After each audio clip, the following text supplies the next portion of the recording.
শরীয়তপুরের নড়িয়া উপজেলায় চর আত্রা ইউনিয়নে ভূমিধসদের দখলে চলে যাচ্ছে প্রায় মানুষের জমি, এমন একটি অপরাধ চিত্র তুলে ধরছি বিশেষ প্রতিবেদনে। শরীয়তপুরের নড়িয়া উপজেলায় চর আত্রা ইউনিয়নে 12 কানি জমি দখল নেওয়ার চেষ্টা করছেন নড়িয়া থানা বিএনপি সভাপতি, চর আত্রা ইউনিয়নের সাবেক চেয়ারম্যান দাদন মুন্সি। ক্ষমতার প্রভাবে দাদন মুন্সির মতো আরো অনেক প্রভাবশালী নেতারা অসহায় দরিদ্র মানুষদের জমির কাগজ থাকা অবস্থায়ও জমি নিয়ে যাওয়ার চেষ্টা করে। তারপর যে কোনো একটা প্যাচ লাগিয়ে দিয়ে অসহায় মানুষগুলোকে কোর্ট কাছারিতে, থানায় বা মানুষের দ্বারে দ্বারে দৌড় পাড়ায়। কেন এই প্রভাবশালী ব্যক্তিরা এমন করে? মৃত্যুর ভয় নেই, নেই মান সম্মানের ভয়, শুধুই টাকা আর জমি পাবার লোভে ভুলে যায় এই দুনিয়ার কথা, আখিরাতের কথা। চলুন প্রিয় দর্শক, বিস্তারিত ভুক্তভোগী শরীয়তপুরের নড়িয়া উপজেলায় নপাড়া ইউনিয়নের বাসিন্দা শহীদের কাছ থেকে শুনি জমি দখলের ট্র্যাজেডি ঘটনা। একটু আপনার নামটা জানতে চাই। শহীদুল ব্যাপারী। আচ্ছা, একটু তথ্য সংগ্রহ জানতে পারলাম যে শরীয়তপুরের এই নড়িয়া উপজেলার চরাত্রা ইউনিয়নে আপনার বেশ জমি আছে, সেখান থেকে 12 কানি জমি ছুটে যাচ্ছে।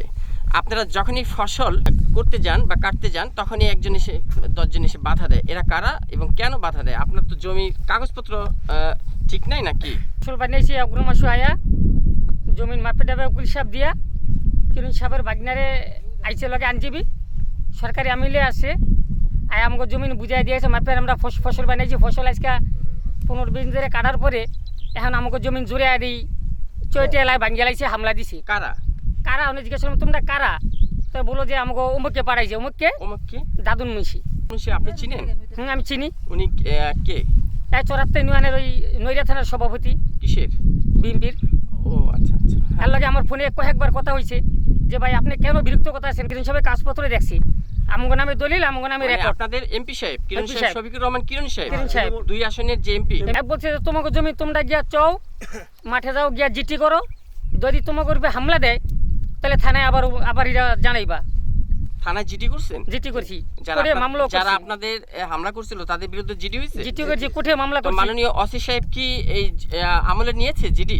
আয়া দেখে গেছে জমি মাঠে। মাননীয় সংসদ সদস্য শফিকুর রহমান কিরণ সাহেব তো বলছে আপনাকে সুরাহা দিবে। তার দাদা আপনার পাশে দাঁড়িয়ে আছে নাকি? আমার হাজবেন্ড। আচ্ছা, পাশে এই যে এই পাশে আমার ছেলে। জানতে চাই যে এই দেশের চেয়ারম্যান জরু খাইতে চায়। নাম কি? দাদুন মুন্সি। ওই যে নড়িয়া থানার বিএনপি সভাপতি। জি। আচ্ছা, তো আপনারা তো আইনি প্রক্রিয়ায় গিয়েছেন না? জি। তো এটা সুরাহা তো আইনের মাধ্যমে এখন নিতে হবে। যে আইনও নিব, আবার যে হ্যাঁ যেইভাবে যায় সেইভাবেই হের লগে যাইতেইব।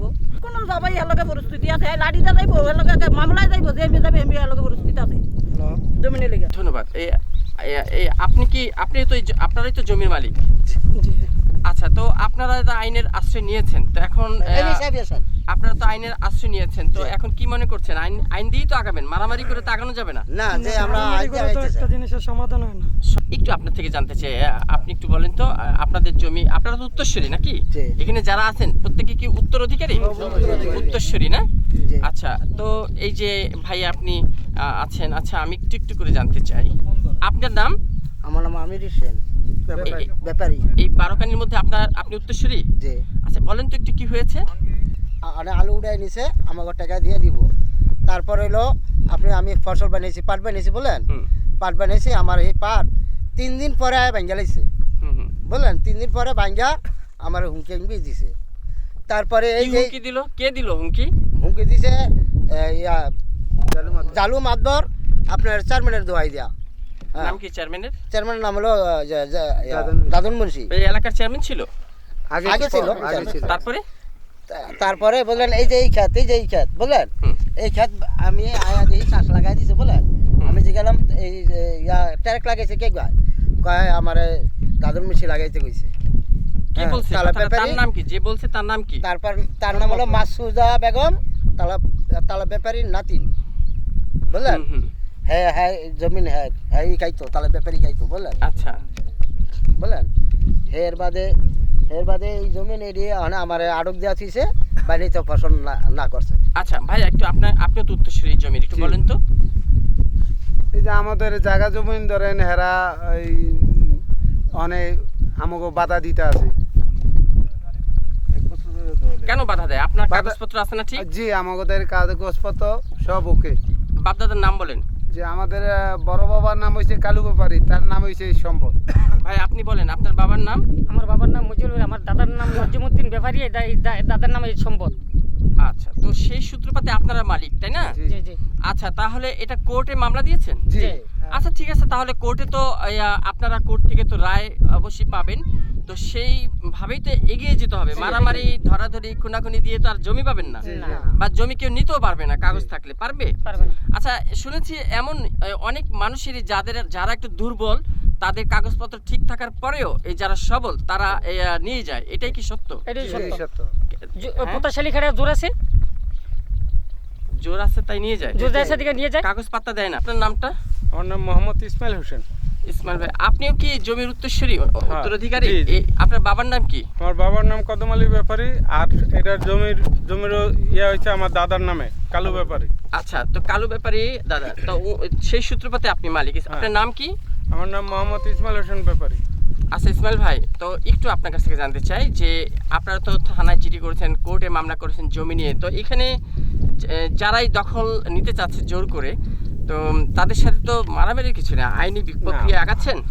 আমরা জমির কাছে আসলে তারা দেখা গেল আইসা গেলো যে এই জমি চাষ দিবা না, এই জমি আমাগো। তো কে পাঠাইছে? এই জমিতে কাগজ আমগো, তো এরা কাগজও আনবে না, কাগজ দেখাবো না, এরা খালি করে দাদুর মুন্সি আমাদের পাঠাইছে। ও আচ্ছা আচ্ছা, তো ঠিক আছে। আমাদের কাগজ দাদুর মুন্সির কাছে 3-4বার নিয়ে গেছি, 4বারই কইছে যে এটা কাগজ নাই, কিন্তু হ্যাঁ কোনো দলিল আমাদের কাছে কেউ দেখায় না। যে আপনিও তো উত্তরসূরি এই জমির একজন, আপনার মানে আপনার বাবার নাম? আমার বাবার নাম আমার নানার সম্পত্তি, নানা সম্পত্তি, আমরা ওয়ারিশ সূত্রে আপনার তো আইনের প্রতি শ্রদ্ধা আছে, তাই না? জি জি, আমরা আইনের প্রতি শ্রদ্ধা আছি, আমরা আইনের বাইরে নাই। আচ্ছা আচ্ছা, আর আইন নিয়ে আমরা কাজ করব, এনার যত বাধাই আসুক, যত কিছু হোক, আমরা আইনের মাধ্যমে আমরা আগামো। আচ্ছা একটু জানতে চাই ভাই, আপনার এর বডিগার্ড মুসলিম দেওয়ান আমার মাস 4 আগে এর লগে ফোনে কথা হয় মতনে কয় জমিন যদি খাইতে হয় তাহলে 10 লাখ টাকা লইও, মানে জমিনের দখল নিতে আসবে না যদি 10 লাখ টাকা পায়। যদি জমিন আমি খাইতে এটা কি দাদন ফকিরের হয়ে ওই কে বলছে? এর বডিগার্ড নুর ইসলাম দেওয়ান। নুর ইসলাম দেওয়ান কোথায় থাকে? এই এক বাড়িতে সরাতেই থাকে একসাথে। বলছিল আপনি কি বলছেন? আমি কি কেন আমার সম্পদ আমার কাগজ আছে, আমি কেমন জমিন খাইতে হইলে 10 লাখ টাকা লইয়া আয়ো তাহলে জমিন পাইবা। আরে আমি কি কেন তোমার 1 টাকা দেওয়া না, এই না দেওয়ানি এটি এই গোলমাল হয়ে এই সংগ্রাম চলতে আসি। আপনার নামটা? আমার নাম ফজলু ব্যাপারী। ফজলু ভাই, আপনারা তো এই জমির একজন, আমার দাদার সম্পত্তি। একটু বলেন তো একটু কি হয়েছে? আরে আমরা জমিতে চাষ করতে আসলে লোকজন এসে বাধা দেয়, আর হচ্ছে গিয়ে যে বলে যে দাদন মুন্সি বাড়াইছে, দাদন মুন্সির দোয়াই দিয়ে ওনারা সম্পত্তি নিতে চাচ্ছে। তো তখন কাগজপত্র ছাড়া তো জমি নিতে পারে না, তা কিভাবে চায়? কাগজপত্র দেখায় যে বলে যে কাগজপত্র আছে, তো আমরা তো বলি বারবার যে কাগজপত্র থাকলে কাগজপত্র নিয়ে আসেন, যদি কাগজপত্র আপনি পান আমরা জমিতে দিব। তো তখন কাগজপত্র দেখাতে পারে না? কাগজপত্র দেখাইতে পারে না। দেখেন ভাই 2006 সালে এই 9টা মামলা খাইছে, আমার পরিবারও আমার লাগে একটা খাইছে, এই 10টা জিগায় দেখতে পান আমার পরিবার তো নেই, আমি দেশে যাইতেও পারিনি এই মামলা খাইয়া। মামলা খেয়েছিলেন আপু? জি, শরীয়তপুরে আমার পরিবার একদিন আমার লাগে হাজিরও হয়েছি। আচ্ছা হ্যাঁ, কেন মামলা খেয়েছিলেন? কেন মামলা খাইছি এই যে বিএনপির। আপনি কি বিএনপি কর্মী? আমি বিএনপি কর্মী, আমার মাথায় কোবো আছে। এই চরাত্রি ইউনিয়নের বিএনপি কর্মী? আমার মাথায় কোবো আছে বিএনপির, এই যে কিউন সাহেবের আমি দল করিয়া। এর বাদে আবার এই যে এখন খাইলাম 2028 অক্টোবরে 23 সমাবেশে ওই যে পল্টন থানার মামলায় 2টা গাড়ি জ্বালানি করে পুলিশ মার্ডার 2টা খাইলাম। মির্জা ফখরুদ্দিন সাহেবের লাগে আমি 60 নম্বর আসামি। ওই যে আপনার আমি কাগজ দেখাইলাম, আমার কাগজও প্রমাণ আছে এই যে মামলার। আচ্ছা আচ্ছা, হ্যাঁ ঠিক আছে, ধন্যবাদ আপনাকে। আমাদের এমপি শফির রহমান কিরণ সাহেবের কাছে আমি এই বিচার চাই, আমার মাননীয় প্রধানমন্ত্রী তারেক রহমানের কাছে আমি এই বিচার চাই, আমার এই ন্যায্য বিচারটা আমি চাই। আমি এর কাছে বারবার যাইতে আছি এই কাগজপত্র লইয়া। আমার প্রধানমন্ত্রী এই তারেক রহমানের কাছে আমার এই বিচার। আমাকে একই দাবি, আমাকে কিরণ সাহেবের এমপির কাছে আমরা ন্যায্য বিচার চাই, সহযোগিতা চাই।